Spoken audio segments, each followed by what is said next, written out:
জার্মানির ডয়েচে ওয়েলে বা ডিডব্লিউর অন্বেষণে আপনাদের সবাইকে স্বাগত। বিজ্ঞান ও লাইফস্টাইল বিষয়কে অনুষ্ঠানে আজও তুলে ধরা হবে মজার সব তথ্য, দারুণ সব আবিষ্কার। আজ থাকছে পিঁপড়েদের অজানা জগৎ সম্পর্কে আমরা কতটা জানি, মানুষের অন্ত্রের মডেলে ওষুধ পরীক্ষা,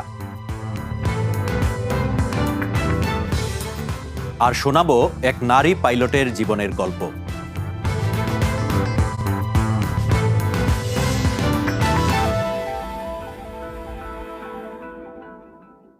পৃথিবীতে পিঁপড়ের প্রজাতি 15,000-এরও বেশি, কিন্তু তাদের ভেতরের জগৎ সম্পর্কে আমরা কতটা জানি?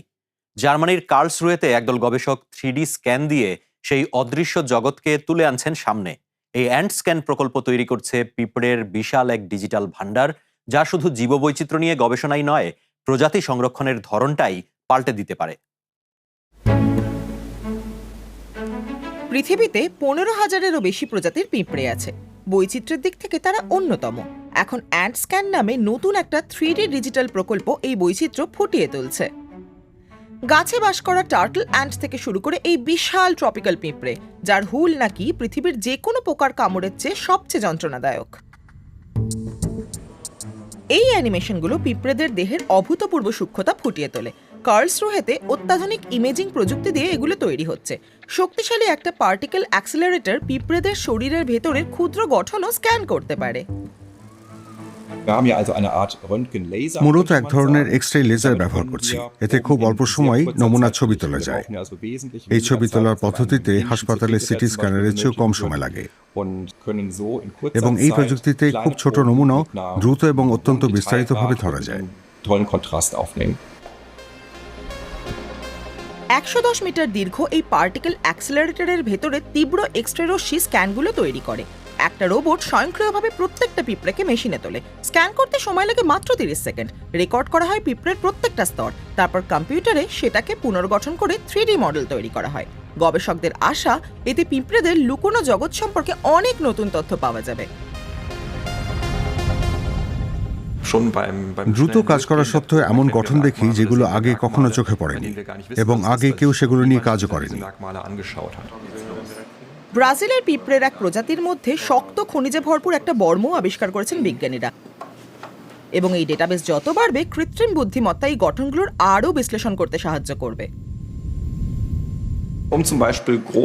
বিবর্তনের আসল প্রশ্নগুলোর উত্তর পেতে হলে বড় ডেটা সেট দরকার, যেমন মূল বৈশিষ্ট্যগুলো সময়ের সঙ্গে কিভাবে তৈরি হয়েছে। দলটা বিভিন্ন প্রজাতির পিঁপড়ের বিবর্তন সঠিকভাবে বুঝতে চায়। পৃথিবীর নানা প্রান্ত থেকে নমুনা আসছে কার্লসরুহেতে।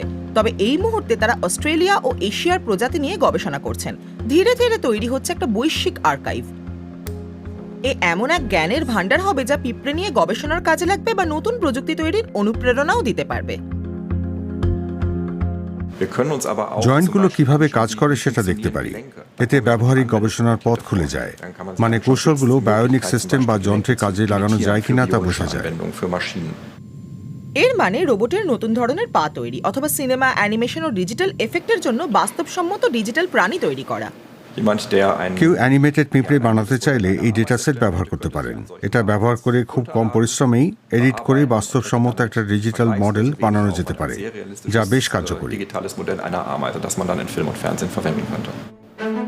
টমাস ফান দে কাম্প নিজেও অ্যানিমেশন তৈরি করেছেন। শত শত প্রজাতির অজানা বিদেশি পিঁপড়ের সঙ্গে কাজ করতে করতে আশপাশের পরিচিত পিঁপড়েগুলোকেও এখন তিনি নতুন চোখে দেখেন।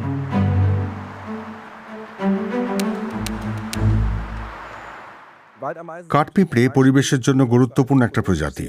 এরা সহজেই চোখে পড়ে, বিশাল উপনিবেশ গড়ে তোলে যা একে অপরের সঙ্গে সংযুক্ত, সঙ্গে নিজেদের বসবাসের এলাকায় আধিপত্য বিস্তার করে। তাছাড়াও অনেক বিস্ময়কর পিঁপড়ে আছে। তাদের কারো মধ্যে দাস ব্যবস্থা রয়েছে, কেউ আবার সামাজিক পরজীবী। এরা ততটা পরিচিত না হলে উল্লেখযোগ্য। জার্মানির এই পিঁপড়ের জগতের অংশ তারাও। পার্টিকেল অ্যাক্সিলারেটরের জন্য এই বৈচিত্র্যময় জগৎটা এখন ডিজিটালভাবে সংরক্ষণ করা সম্ভব হচ্ছে। ভবিষ্যতে দলটা আরও অনেক পোকামাকড়কে এই ডেটাবেসে যুক্ত করতে চায়, কারণ পিঁপড়ের ছোট জগতেও কিন্তু এখনো অনেক কিছু আবিষ্কার করা বাকি।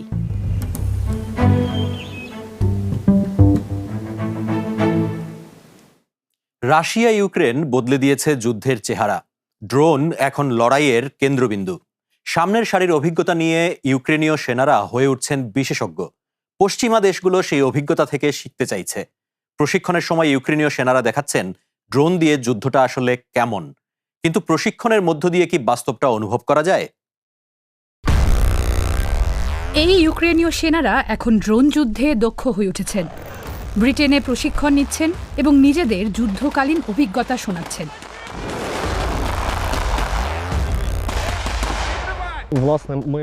আমাদের যুদ্ধক্ষেত্রের অভিজ্ঞতাগুলো তাদের বলি। 4 বছরের এই যুদ্ধের ফলে ইউক্রেনীয় সেনাদের বিশেষজ্ঞতার চাহিদা বেড়েছে। এখানে এসে বেশ অল্প সময়ের মধ্যে অনেক কিছু শিখে ফেলেছি। ইংল্যান্ডে হচ্ছে প্রশিক্ষণ, ঠিক কোথায় তা গোপন রাখা হয়েছে। যুক্তরাজ্য ও 13টা অংশীদার দেশের কাছ থেকে প্রশিক্ষণ নিচ্ছেন ইউক্রেনীয় সেনারা। নিরাপত্তার কারণে তাদের নামও গোপন। এর বদলে তারা যুদ্ধক্ষেত্রের সামনের সারির পরিস্থিতি জানাচ্ছেন।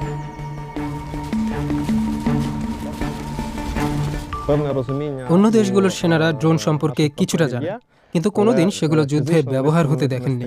তাই বোঝেন না এগুলো যুদ্ধক্ষেত্রকে কিভাবে বদলে দেয় বা এর প্রভাব কতটা তীব্র হতে পারে।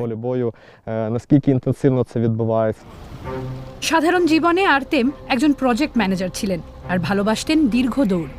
এখন বাকি ইউক্রেনীয় সেনাদের মতো তিনিও ড্রোন বিশেষজ্ঞ। ড্রোন ব্যবহারে যুদ্ধ কিভাবে বদলে গেছে সে অভিজ্ঞতা সরাসরি হয়েছে। ইংল্যান্ডের প্রশিক্ষকেরা সেই জ্ঞানে অত্যন্ত আগ্রহী।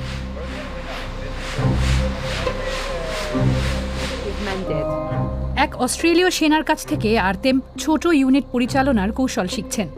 আক্রমণ শুরুর পর থেকেই সামনের সারিতে লড়ছেন তিনি।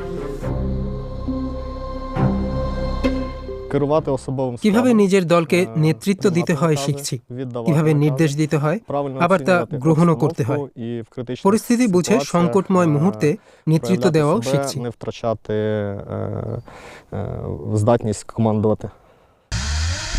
এখন যুদ্ধে ড্রোন প্রযুক্তি অত্যন্ত গুরুত্বপূর্ণ।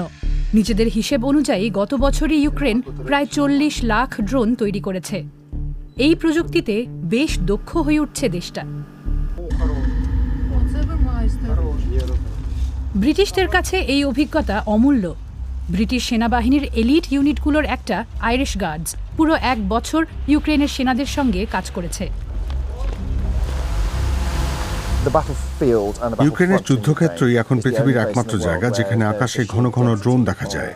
প্রচুর টাকা থাকলেও সেই বাস্তব পরিস্থিতি হুবহু তৈরি করতে পারতাম না। তাই সবচেয়ে ভালো উপায় হলো যারা সরাসরি সেই অভিজ্ঞতা অর্জন করেছেন তাদের কাছ থেকে শেখা। আমি কল্পনাই করিনি যে এত কিছু শিখতে পাবো বা এতটা লাভবান হব। ইউক্রেনের মডেল অনুযায়ী এখন রেজিমেন্টের সব সৈন্যকেই ড্রোন বিশেষজ্ঞ করার প্রশিক্ষণ দেওয়া হচ্ছে। সম্প্রতি 3D প্রিন্টার নিয়েও পরীক্ষা শুরু হয়েছে। ভবিষ্যতে যুদ্ধের সামনের সারিতে ব্যবহার করা হবে। প্রযুক্তি দ্রুত বদলাচ্ছে, তাই সৈন্যদেরও ড্রোনগুলোকে নিয়মিত বদলাতে বা সংশোধন করতে হয়।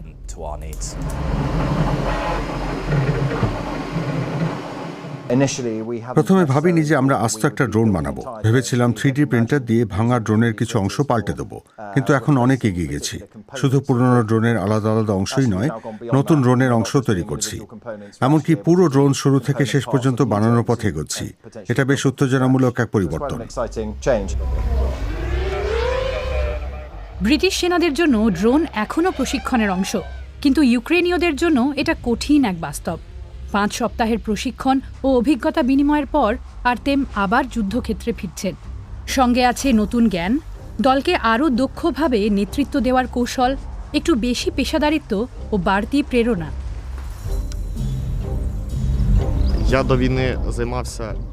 আগে আল্ট্রা ম্যারাথন দৌড়াতাম।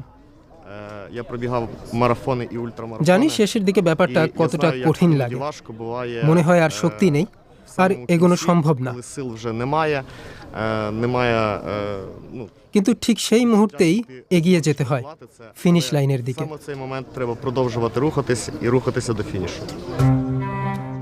গত 4 বছরে ব্রিটেনে 62,000-এর বেশি ইউক্রেনের সেনাকে প্রশিক্ষণ দেওয়া হয়েছে। এই আদান প্রদানে ব্রিটিশ এবং তাদের সঙ্গী দেশগুলো ইউক্রেনের সমরের অভিজ্ঞতা থেকে ক্রমশই বেশি লাভবান হচ্ছে।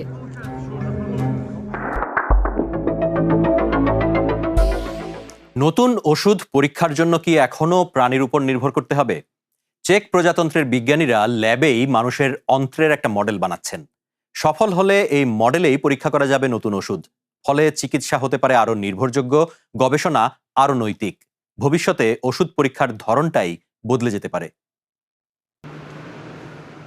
চেক প্রজাতন্ত্রের টমাস বাতিয়া বিশ্ববিদ্যালয়ের এক ল্যাব, সেন্টার অফ পলিমার সিস্টেমসের পোস্টডক গবেষক মনিকা মুখোভার দিনটা শুরু হয় 5টা দিনের মতোই। তিনি ও তার দলের কাজ ভবিষ্যতে নতুন ওষুধ পরীক্ষা করার পদ্ধতি বদলে দিতে পারে। ল্যাবে মানুষের ক্ষুদ্রান্তের একটা মডেল বানাচ্ছেন। সফল হলে প্রাণীদের ওপর নতুন ওষুধ পরীক্ষা করা বন্ধ হতে পারে। মডেলটার দুটো ভাগ আছে। প্রথমে এর জায়গায় কোলাজেন ব্যবহার করি। দ্বিতীয় অংশটা হলো স্ট্যাম্প, মানে একটা ছোট ছাঁচ। দেখতেই পাচ্ছেন, এই ছাঁচের নিচের দিকে আছে খুব সূক্ষ্ম ভিলাই, মানে আঙুলের মতো ছোট ছোট গঠন। এই ছোট্ট কাঠামোটাই ক্ষুদ্রান্ত্রের ভেতরের অংশ নকল করে। তবে প্রাণীর বদলে পরীক্ষা নিরীক্ষার জন্য এই মডেল ব্যবহার করা সহজ নয়। মানবদেহের সবচেয়ে জটিল অঙ্গগুলোর একটা হলো অন্ত্র। এই কারণেই বহু বছর ধরে গবেষকরা প্রাণীর উপর নির্ভর করতে বাধ্য হয়েছেন। কিন্তু টমাস বাতিয়া বিশ্ববিদ্যালয়ের দলটা এই অবস্থা পরিবর্তন করতে চান।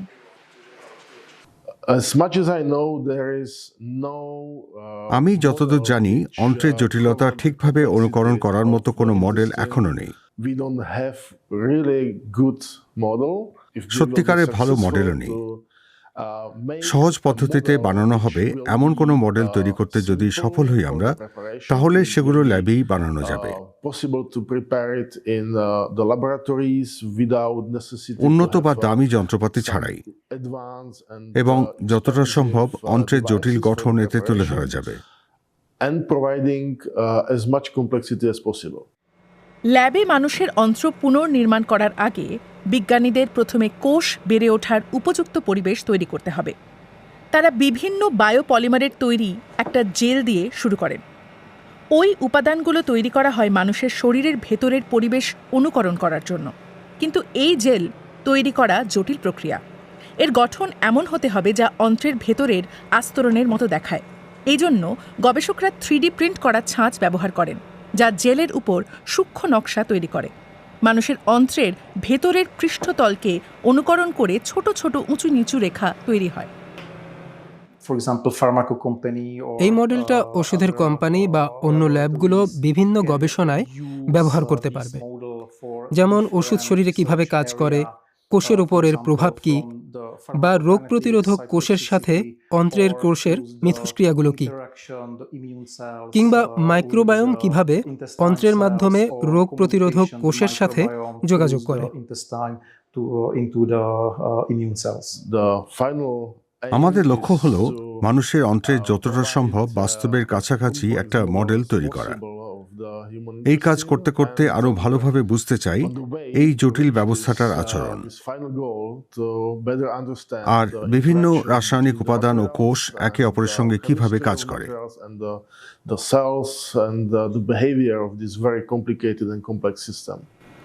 এর ফলে রোগীরা আরও নির্ভরযোগ্য চিকিৎসা পেতে পারেন, কারণ সেগুলো এমন সিস্টেমে পরীক্ষা করা হবে যা মানুষের শরীরের খুব কাছাকাছি। গবেষণাটা সফল হলে নতুন ওষুধ তৈরির আরও সঠিক ও নৈতিক উপায় পাওয়া যাবে। প্রাণীর ওপর পরীক্ষার প্রয়োজনও কমে আসতে পারে। তবে এখনও কাজ চলছে। ল্যাবে মনিকা মুখোভা আর তার দল ধীরে ধীরে মডেলটাকে উন্নত করছেন, মানুষের শরীরের জটিলতা যাতে সেটা আরও ভালোভাবে অনুকরণ করতে পারে।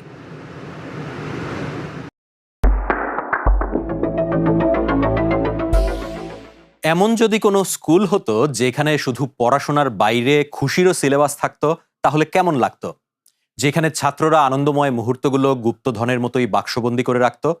আজকের গল্পের এই স্কুলে সাধারণ ক্লাস ছাড়াও রয়েছে হ্যাপিনেস ক্লাস, যেখানে ছাত্ররা শিখছে নিজেকে চিনতে, ছোট ছোট মুহূর্তে আনন্দ খুঁজে নিতে। হয়তো এখান থেকেই তৈরি হচ্ছে আরো আত্মবিশ্বাসী, সচেতন এক প্রজন্ম। ক্লাস শুরু হচ্ছে। ক্লাসের শুরুতেই ছাত্ররা গত কয়েক সপ্তাহের ছোট ছোট আনন্দের মুহূর্তগুলো মনে করে নেয়, কারণ এখন একাদশ শ্রেণীতে শুরু হবে এক বিশেষ ক্লাস, হ্যাপিনেস ক্লাস। আজ আমরা কি করছি? নানান ভাবনা মিলিয়ে রঙিন একটা ক্লাস। খুশির ক্লাসের শিক্ষিকা মিখায়েলা স্মিটস ছাত্রছাত্রীদের শেখাতে চান জীবনটা কিভাবে আরো আনন্দময়ভাবে উপভোগ করা যায়। ক্লাসের শুরুতেই সবাই লিখে ফেলে কোন কোন জিনিস তাদের খুশি করেছে, কোন কোন জিনিস করে তারা আনন্দ পেয়েছে। বড় কিছু হতে হবে এমন না, ছোট কিছুও যথেষ্ট। গাড়িতে বসে বাবার সঙ্গে জমিয়ে গল্প করা বা সুস্বাদু কিছু খাওয়া, মা ভালো কিছু রান্না করছে, এগুলোই যথেষ্ট। এই মুহূর্তে আমি খুশি, কারণ স্কুলে সব কিছু ভালো চলছে, ভালো প্রতিক্রিয়াও পাচ্ছি। এই সব খুশির অনুভূতিতে ভর্তি নিজেদের গুপ্তধনের বাক্স। আর যখন জীবনটা ততটা চমৎকার বা আনন্দময় মনে হবে না, তখন এই খুশির বাক্সটা খুলে অতীতে ঘটে যাওয়া সমস্ত সুন্দর ও ইতিবাচক কথাগুলো নিজেকে মনে করিয়ে দিতে পারো। 18 বছরের মায়া ওয়েবার টানা 2 বছর ধরে এই ক্লাস করছে এবং এটা তাকে জীবনে এগিয়ে নিয়ে যেতে সাহায্য করছে। এই ক্লাস আমাকে ভাবতে শিখিয়েছে আমি কে, আমার জীবনে কি হচ্ছে, আমার জীবনের অনুপ্রেরণা কি, এসব নিয়ে অনেক ভেবেছি। নিজেকে নিয়ে ও জীবনে কি ঘটছে সেটা নিয়ে ভাবা দরকার। আজকের ক্লাসে হ্যাপিনেস টিচার শক্তি আর মূল্যবোধ নিয়ে কথা বলছেন। নিজের সামর্থ্য, নিজের ভালো দিকগুলো এবং পৃথিবীতে কি অবদান থাকবে আমার, এই জিনিসগুলো জানলেই জীবনটাকে অন্যভাবে দেখতে শুরু করবে। এতে আত্মবিশ্বাস বাড়ে। সুখী মানুষের আত্মবিশ্বাস আর আত্মমূল্যবোধ সাধারণত খুব ভালো হয়।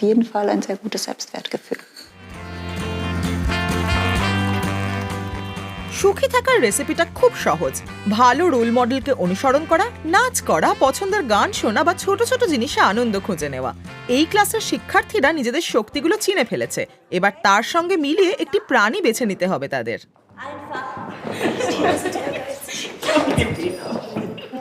আমি একটা কৌতূহলী, মনোযোগী আর খোলা মনের প্রাণী খুঁজছিলাম। বানররা তো সবসময় নতুন কিছু আবিষ্কার করতে চায়, তাই আমি বানরটাই বেছে নিয়েছি। এই ক্লাসে মোট 38টা হ্যাপিনেস লেসন আছে। কোনো পাশ ফেল নেই, কোনো পরীক্ষাও নেই, কারণ এখানে পারফরম্যান্সের ব্যাপার নয়, শিক্ষাটা হচ্ছে দক্ষ জীবনের জন্য। খুবই ভালো লাগে যখন দেখি যে আমি যা শেখাতে চাইছি ওরা আগ্রহের সঙ্গে সেগুলো গ্রহণ করছে। তরুণরা আত্মসমালোচনা করে, তারা নিজেদের ব্যাপারে, অন্যদের ব্যাপারে এবং পারস্পরিক সম্পর্ক নিয়ে উপলব্ধি করে। প্রতিটা স্কুলেই হ্যাপিনেস ক্লাস থাকা উচিত। এটা ছাত্রদের জন্য সত্যিই ভালো। সুখেরও বন্ধ থাকে। গ্রেপফ্রুট ও কমলা মন ভালো করে দেয়। মায়া ল্যাভেন্ডার পছন্দ করে, তার মায়ের কথা মনে করিয়ে দেয়। আরও একটা নতুন সুন্দর অভিজ্ঞতা, হয়তো এটাও যাবে তার খুশির বাক্সে। ছোটবেলায় আকাশে ওড়ার স্বপ্ন দেখতেন গ্যাব্রিয়েলা। তার স্বপ্ন এখন বাস্তবে রূপ নিয়েছে। আজ তিনি একজন ক্যাপ্টেন। মেঘের ওপরের এই জীবন বাইরে থেকে আকর্ষণীয় মনে হয়, কিন্তু এর আড়ালে আছে দায়িত্ব, চাপ আর কঠিন সিদ্ধান্তের মুহূর্ত। আসলে কেমন এই পাইলটের জীবন? আকাশে ওড়া, নিজের পথ নিজেই বেছে নেওয়া, এই স্বপ্নটাই পূরণ হয়েছে গ্যাব্রিয়েলা গমকোতর। নিয়মিত নতুন নতুন দেশে উড়ে বেড়ান, মেঘ ছাড়িয়ে আকাশে স্বাধীনভাবে উড়তে ভালোবাসেন। সবাইকে স্বাগতম, আমি গ্যাব্রিয়েলা, এই এয়ারবাস A321 ফ্লাইটের ক্যাপ্টেন। আমাদের সঙ্গে এই উড়ান উপভোগ করুন। বুদাপেস্ট বিমানবন্দর, বিকেল গড়িয়ে আসছে। গ্যাব্রিয়েলার কাজ সবে শুরু।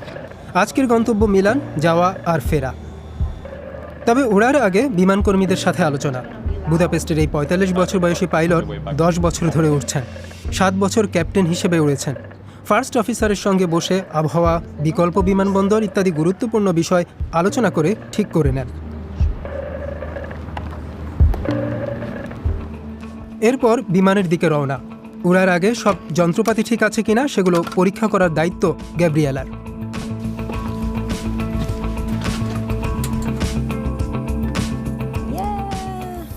বিমানের কাঠামোয় কোনো ক্ষতি আছে কিনা দেখতে হয়। জ্বালানি, তেল বা হাইড্রোলিক তরল কোথাও লিক হচ্ছে কিনা সেটাও দেখতে হয়। ব্রেক, টায়ার নিখুঁত আছে কিনা সব কিছু পরীক্ষা করি। একদিকে তিনি বিমান পরীক্ষা করছেন, অন্যদিকে তার সহ পাইলট ককপিট প্রস্তুত করছেন। তারা পালা করে বিমান চালান। আগেই ঠিক করা থাকে কে কোন পথে চালাবেন। গ্যাব্রিয়েলা আবারও সব ফ্লাইট ডেটা মিলিয়ে দেখেন। সব ঠিক থাকলেই উড়ার প্রস্তুতি সম্পূর্ণ।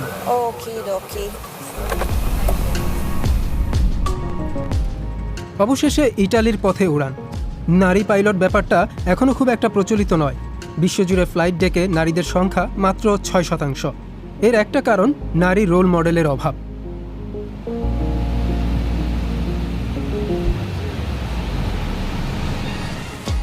গ্যাব্রিয়েলা যে এয়ারলাইনের হয়ে বিমান চালান ভিজ এয়ার, তারা এই পরিস্থিতি বদলাতে চায়। নারীদের জন্য একটা বিশেষ কর্মসূচি রয়েছে।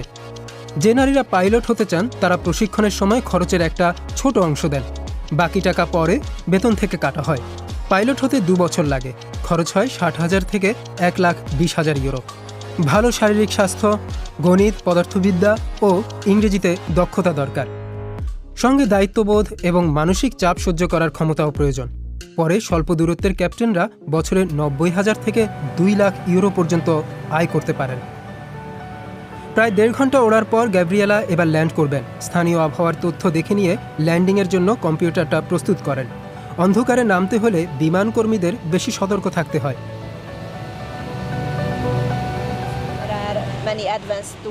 রাতে চোখের ভ্রম কমাতে সাহায্য করে এমন অনেক উন্নত সরঞ্জাম রয়েছে। গ্রাউন্ড ন্যাভিগেশন সিস্টেমের ওপর নির্ভর করি, যা আমাদের রানওয়ের দিকে নিয়ে যায়। আর রানওয়ের আলো উচ্চতা বুঝতে সাহায্য করে। 50, 40, 30, 20, retard, 5.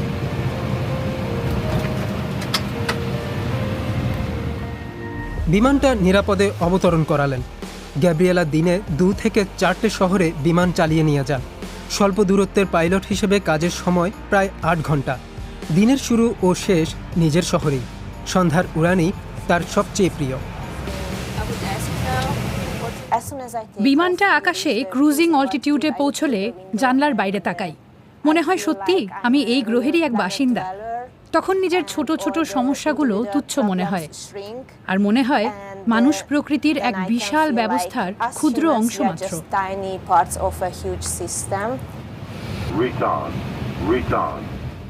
ফেরার পথে আবহাওয়া খারাপ হয়, ল্যান্ডিং হয়ে ওঠে আরও কঠিন।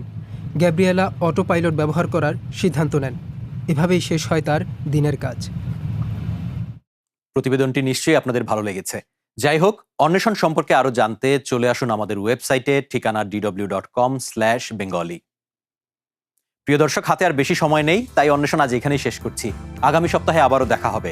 অনুষ্ঠানটি কেমন লাগলো, কোন কোন বিষয় ভালো লাগলো অবশ্যই জানাবেন। আর মনে রাখবেন, অন্বেষণের পাশাপাশি আমরা আছি ওয়েবসাইট, ফেসবুক এবং ইউটিউবেও। এতক্ষণ আমাদের সঙ্গে থাকার জন্য আপনাদের অনেক অনেক ধন্যবাদ।